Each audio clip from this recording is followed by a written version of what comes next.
Hello friends, ಇವತ್ತು ಸಂಕ್ರಾಂತಿ ಸ್ಪೆಷಲಲ್ಲಿ ನಾವು ಗುರೆಳ್ ಚಟ್ನಿ ಹೇಗೆ ಮಾಡೋದಂತ ನೋಡೋಣ ಬನ್ನಿ. ಅದಕ್ಕೆ ಬೇಕಾಗಿರೋ ಸಾಮಗ್ರಿಗಳು: ಗುರೆಳ್ಳು, ಬೆಲ್ಲ, ಲಾಲ್ ಮಿರ್ಚ್ ಪೌಡರ್, ಧನಿಯಾ ಪೌಡರ್, ಕಾಶ್ಮೀರಿ ಲಾಲ್ ಮಿರ್ಚು, ಜೀರಿಗೆ, ಬೆಳ್ಳುಳ್ಳಿ, ಉಪ್ಪು, ಕರಿಬೇವು, ಅರಿಶಿನ, ಹುಣಸೆಕಾಯಿ. ಮಾಡುವ ವಿಧಾನ ನೋಡೋಣ ಅಂತ ಬನ್ನಿ. ಮೊದಲಿಗೆ ನಾವು ಪ್ಯಾನಲ್ಲಿ ಗುರೆಳ್ಳನ್ನು ಹಾಕ್ಕೊಳ್ಳೋಣ.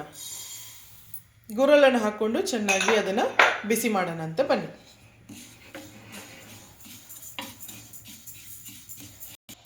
ಈ ಸಮಯದಲ್ಲಿ ನಾವು ಇವಾಗ 1 ಚಮಚೆಯಷ್ಟು ನಾವು ಜೀರಿಗೆನ ಹಾಕ್ಕೊಳ್ಳೋಣ. ಸ್ವಲ್ಪ ಬೆಳ್ಳುಳ್ಳಿ ಮತ್ತು ಸ್ವಲ್ಪ ಕರಿಬೇವು ಹಾಕ್ಕೊಂಡು ಇನ್ನೂ ಸ್ವಲ್ಪ ನಾವು ಇದನ್ನು ಚೆನ್ನಾಗಿ ಹುರ್ಕೊಳ್ಳೋಣಂತೆ.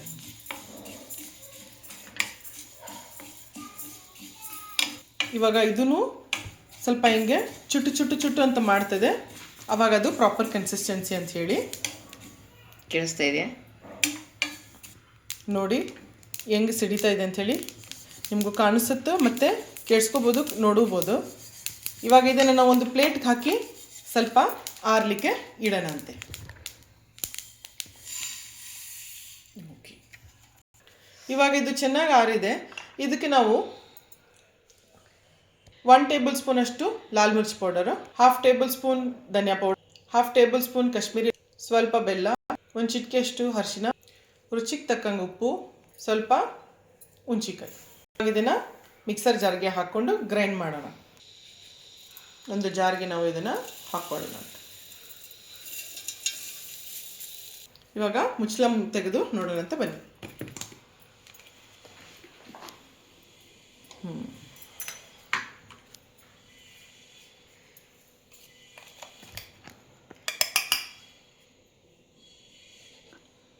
ಓಕೆ, ಈ ಥರ ಕನ್ಸಿಸ್ಟೆನ್ಸಿ ಆಗಬೇಕು. ಇವಾಗ ಇದನ್ನು ಒಂದು ಪ್ಲೇಟಿಗೆ ಶಿಫ್ಟ್ ಮಾಡ್ಕೊಳ್ಳೋಂತ ಬನ್ನಿ.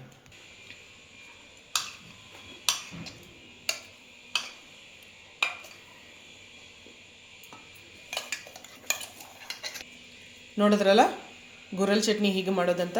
ನಮ್ಮ ಚಾನೆಲ್ನ ನೀವು ಮೊದಲನೇ ಬಾರಿಗೆ ನೋಡ್ತಿದ್ರೆ ಲೈಕ್, ಶೇರ್ ಮತ್ತು ಸಬ್ಸ್ಕ್ರೈಬನ್ನು ಮಾಡಿ. Thank you.